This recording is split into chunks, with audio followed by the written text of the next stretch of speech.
नमस्कार दोस्तों, द सूर्योदय कोचिंग इंस्टीट्यूट के इस ऑनलाइन प्लेटफॉर्म पर आप सभी का स्वागत है। आज से हम विभिन्न कक्षाओं की ऑनलाइन क्लासेस को संचालित करना आरंभ कर रहे हैं और आज इस श्रृंखला में हम क्लास 11th का चैप्टर नंबर 1 जो है उसको हम शुरू करेंगे।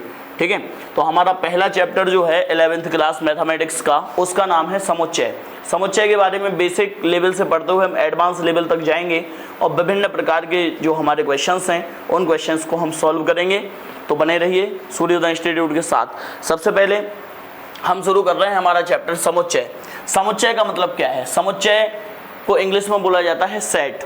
आपने जीवन में सेट शब्द का उपयोग विभिन्न जगहों पर सुना होगा, अलग अलग जगहों पर हम सेट शब्द का उपयोग करते हैं। सेट जैसे आप लोगों ने सुना होगा, जैसे चूड़ी का सेट होता है, बर्तन का सेट होता है ना, कप का सेट होता है, विभिन्न प्रकार के सेट होते हैं, है ना। जैसे आपने एक सुना होगा कि एक जॉब मिल जाती तो जीवन जो है वो सेट हो जाता, है ना। तो ये सेट शब्द जो है अलग अलग प्रकार से हम यूज़ करते हैं, लेकिन सामान्यतः जब हम बात करते हैं गणित की, तो मैथ में समुच्चय जो है, सेट जो है, उसको एक अलग तरीके से ही डिफाइन किया गया है।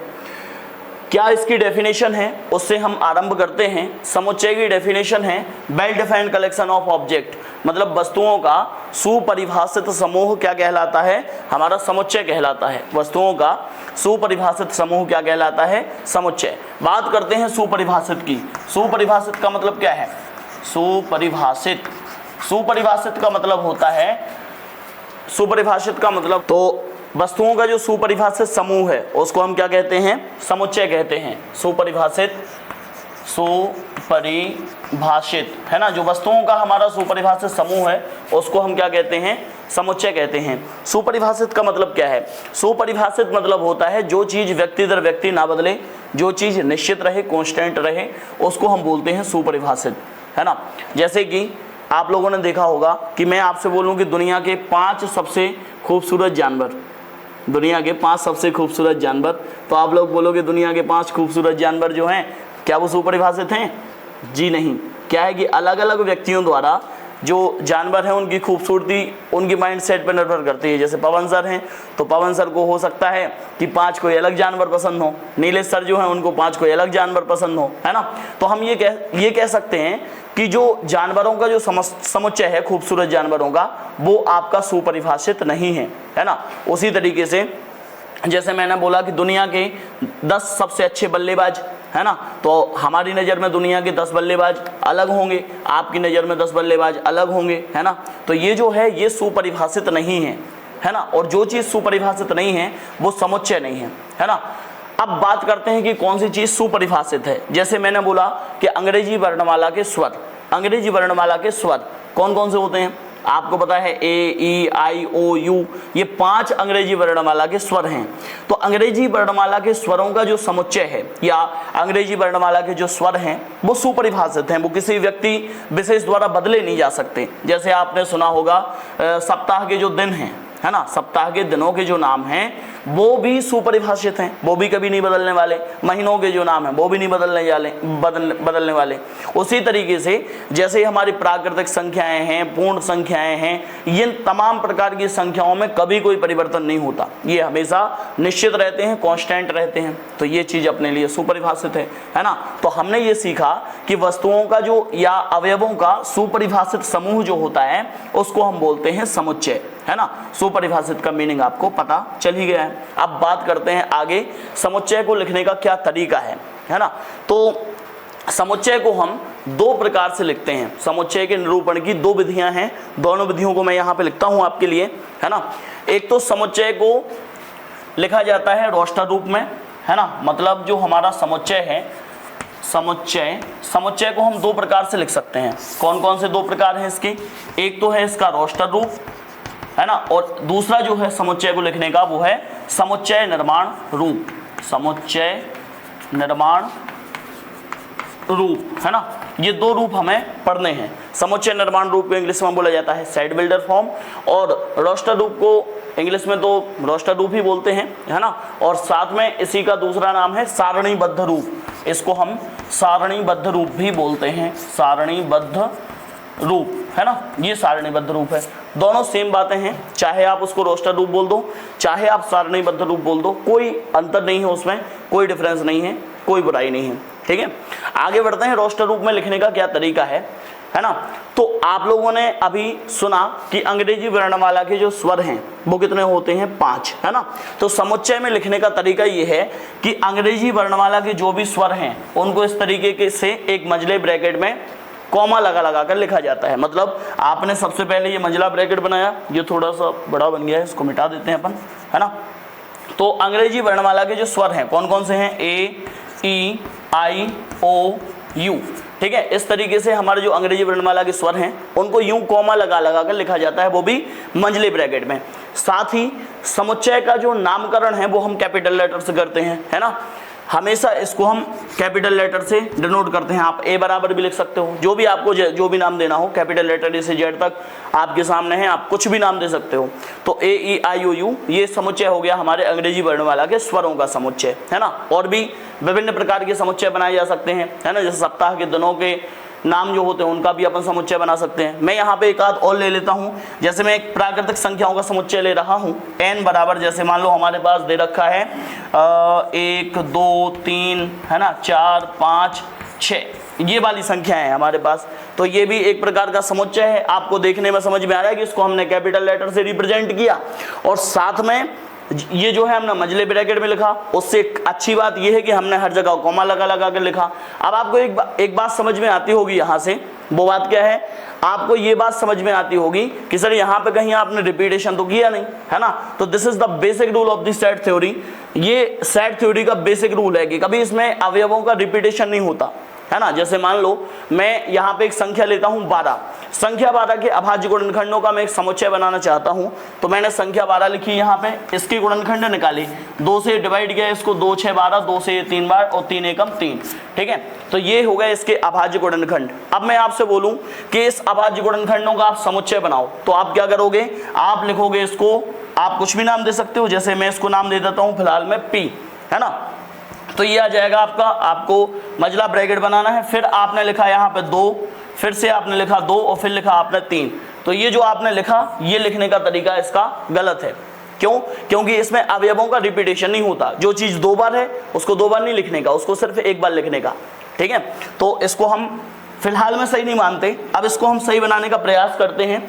ये आ जाएगा आपका P बराबर, ये आ जाएगा आपका P बराबर 2,3 और ये आपका सही बना हुआ है, इसमें रिपीटेशन हमने नहीं किया। तो इसका मतलब ये है, हमने ये बात समझी कि समुच्चय को अगर रोस्टर रूप में आपको लिखना है तो मंझले ब्रैकेट में अवयवों को कॉमा लगा कर लिखा जाता है, पहली बात। दूसरी बात, हमेशा इसको हम कैपिटल लेटर से डिनोट करते हैं, कैपिटल लेटर से इसका नामकरण किया जाता है। तीसरी बात, इसमें अवयवों की पुनरावृत्ति नहीं होती। आप चाहें तो आप चाह के भी 2 अक्षर या 3 अक्षर का रिपीटेशन नहीं कर सकते, है ना। फिर इसके बाद, और इसमें एक खास बात ये भी है कि इसमें अवयवों को आगे पीछे लिखने का कोई मतलब नहीं होता, क्रम का कोई महत्व नहीं है। मतलब यदि आप इस समुच्चय को आप 2,3 लिख दो या फिर आप 3,2 लिख दो, 3 को आगे लिख दो, 2 को पीछे लिख दो, उसको रत्ती भर फर्क नहीं पड़ेगा, ना वो आपका बुरा मानने वाला है। ठीक है, तो ये जो हमने देखा ये है इसका सारणीबद्ध रूप, या फिर इसी को हम बोलते हैं समुच्चय निर्माण रूप। अब हम बात करते हैं, रोस्टर रूप। अब हम बात करते हैं समुच्चय को समुच्चय निर्माण रूप में कैसे लिखा जाता है। ठीक है, तो हमारे पास दे रखा है कि ये A बराबर AEIOU है। इसी को मैं रोस्टर रूप से समुच्चय निर्माण रूप में कन्वर्ट करता हूं। और आपको एक बात बताते हैं कि जो रोस्टर रूप है, आप रोस्टर रूप से इसको समुच्चय निर्माण रूप में लेके जा सकते हो और समुच्चय निर्माण रूप से आप वापस से इसको रोस्टर रूप में लेके आ सकते हो। तो यहाँ पे जो हमारा समुच्चय दे रखा है इसको मैं फिलहाल में रोस्टर रूप से समुच्चय निर्माण रूप में लेकर के जाता हूँ।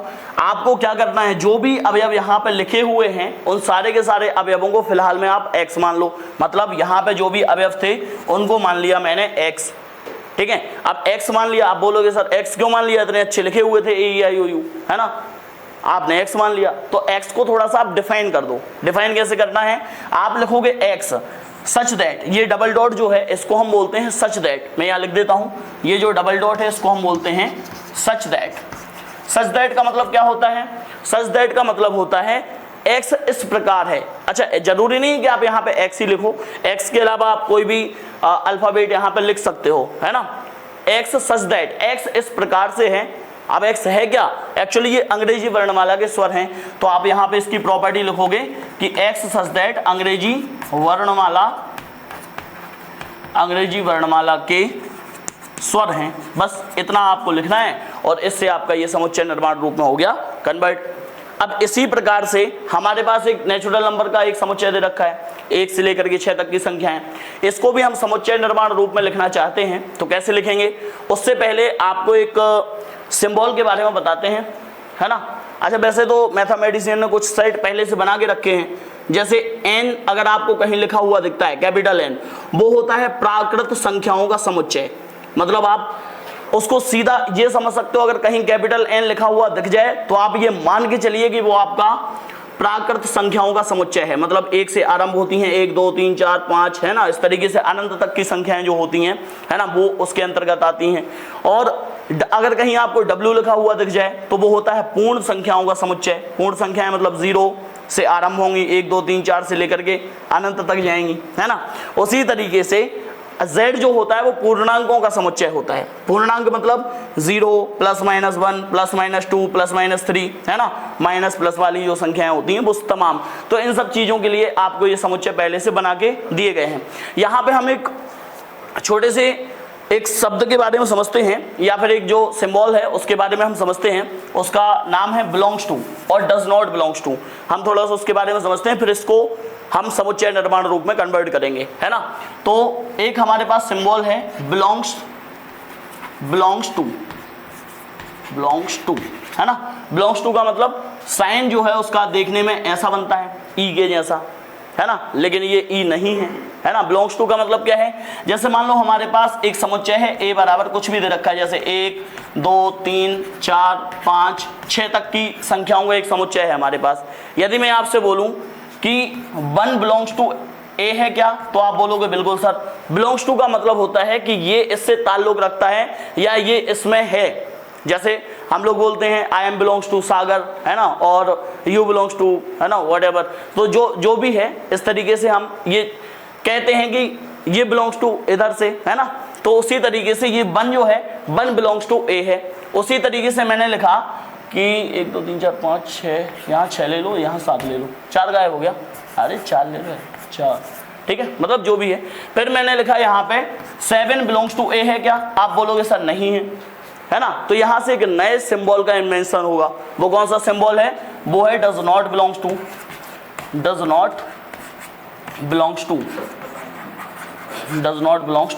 है ना। डज नॉट बिलोंग्स टू मतलब इस तरीके से आपको बिलोंग्स टू लगा के और यूं काट देना है, वो डज नॉट बिलोंग्स टू। जैसे मैंने लिखा कि 7 बिलोंग्स टू ए है क्या, अगर 7 इसके अंदर नहीं है तो डज नॉट बिलोंग्स टू आप लगाओगे कि 7 डज नॉट बिलोंग्स टू ए है ना। उसी तरीके से यदि मान लो मैंने लिखा 10, क्या 10 बिलोंग्स टू ए है, तो आप बोलोगे सर नहीं है, क्योंकि 10 ए के अंदर नहीं है ना। तो ये बिलोंग्स टू और नॉट बिलोंग्स टू आपको याद रखना पड़ेगा ताकि हम आगे चल के इसका यूज ले सकें, है ना। अब हम बात करते हैं जो हमारे पास ये समुच्चय दे रखा है n बराबर 1 2 3 4 5 6, इसको हम समुच्चय निर्माण रूप में कन्वर्ट कर रहे हैं, है ना।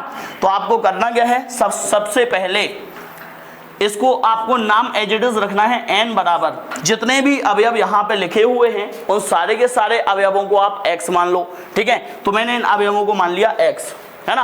अब ये x किस प्रकार है, तो आप लिखोगे x सच दैट x इस प्रकार है कि आप लिखोगे कि x belongs to natural number. x जो है प्राकृतिक संख्याओं में से है ना। अब लेकिन अकेला ये प्राकृतिक संख्याओं में से थोड़ी है, क्योंकि ये प्राकृतिक संख्याएं क्या होता है, 1 से आरंभ होती हैं, 1 2 3 4 से लेकर के अनंत तक जाती हैं।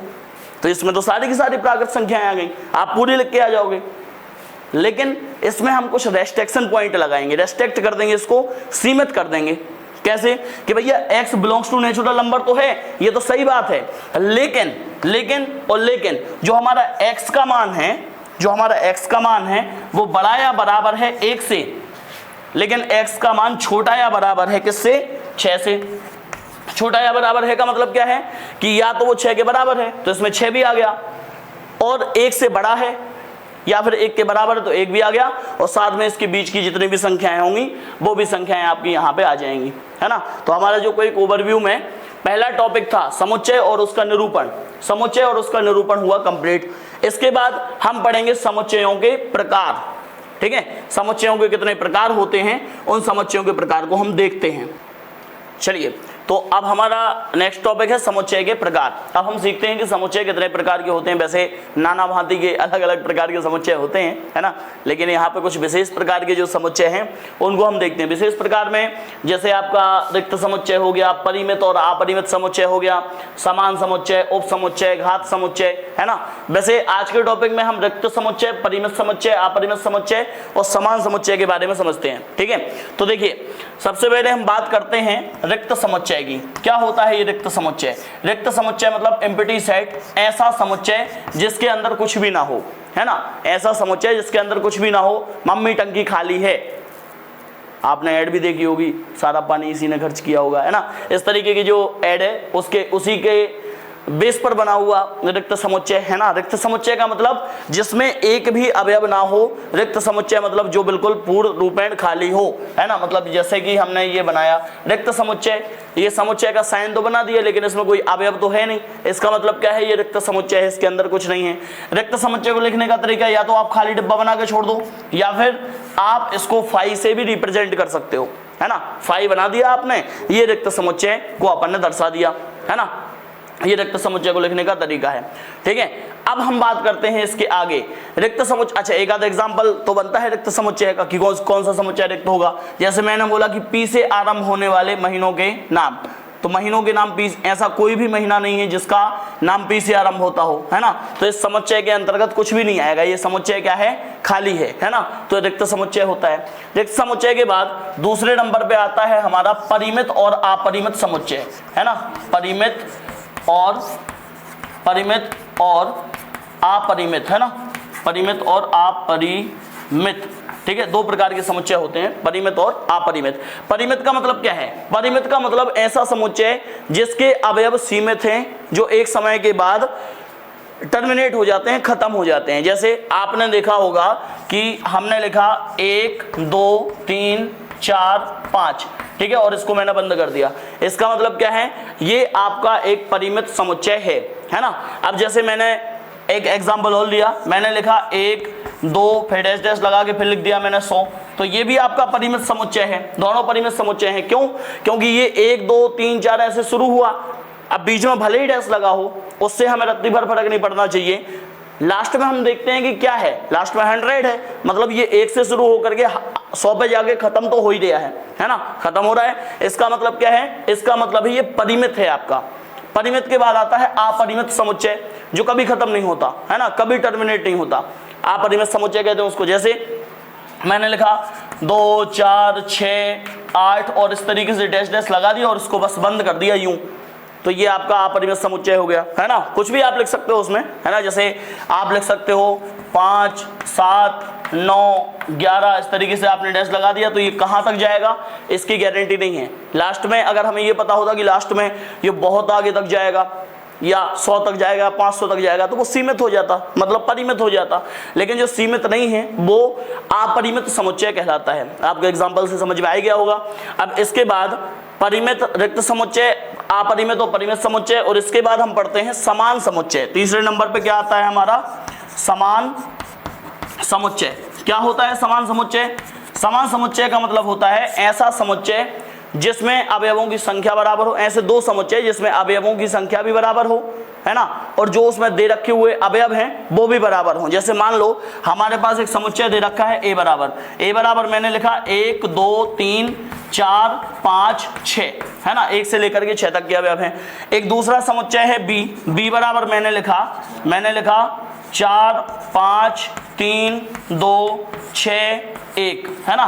तो आप इसको ध्यान से देखोगे, यदि आप इन समुच्चयों को ध्यान से देखोगे तो समुच्चय ए के जो अवयव हैं 1 2 3 4 5 6, उसी तरीके से यहाँ पे समुच्चय बी में अवयव हैं 1 2 3 4 5 6, लेकिन क्या है कि अवयवों का क्रम आगे पीछे कर दिया है। जितने अवयव इसमें हैं उतने ही अवयव इसमें हैं, और जो अवयव इसमें हैं वही के वही अवयव इसमें हैं। इसका मतलब ये हुआ कि समुच्चय ए जो है वो बराबर है समुच्चय बी के। तो समुच्चयों के बराबर होने की शर्त ये है कि एक तो अवयवों की संख्या बराबर होना चाहिए, साथ में अवयव भी बराबर ही होना चाहिए। तो इस तरीके से हमने देखा हमारे जो समुच्चय है, समुच्चय के प्रकार के बारे में हमने समझा। इसके बाद का जो हमारा टॉपिक है उसका नाम है उपसमुच्चय। वो भी समुच्चय के प्रकार में ही आता है, लेकिन ये एक छोटा टॉपिक नहीं है, थोड़ा सा बड़ा टॉपिक है, इसलिए इसको हम अगले वीडियो में डिस्कस करेंगे। तब तक के लिए बहुत बहुत धन्यवाद। स्वस्थ रहें, मस्त रहें, पढ़ाई में व्यस्त रहें। द सूर्योदय इंस्टीट्यूट हमेशा आपके साथ है, हम लोगों के साथ जुड़े रहें। धन्यवाद।